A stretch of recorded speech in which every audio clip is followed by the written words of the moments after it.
Today we're introducing new laws, tough new laws, to protect the community, to crack down on hate and strengthen public safety. The legislation bans the public displays of terrorist symbols, outlaws violence, incitement to violence in New South Wales, and gives police stronger powers during public assemblies. It also delivers the toughest firearm reforms in the country.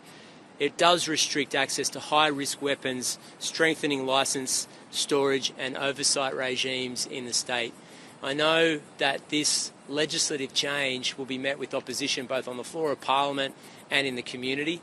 On many of the measures that we're proposing, I've heard members of the public say that we've gone too far, but I strongly believe that these changes to law and legislation in New South Wales are fundamentally important to keep the people of this state safe. We can't pretend that the world is the same as it was before that terrorist incident on Sunday. Things need to change in New South Wales. And as a result, we are making and taking extraordinary measures in relation to public assemblies during a terrorism event. That's in recognition of the fact that while maybe a tinderbox out there in the community during this summer period, we can't let unrestrained violence or disunity in our community run without a strong police presence. I think the vast majority of people in New South Wales, whilst acknowledging that these are extraordinary measures, are absolutely essential in keeping the people of this state safe.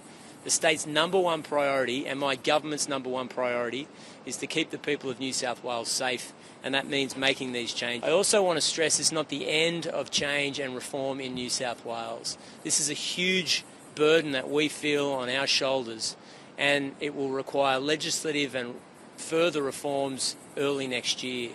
And part of that will be in relation to hate speech in New South Wales, and the government today will refer to a committee hate speech, changes to hate speech legislation, in particular that phrase that's commonly used around the world, globalise the intifada.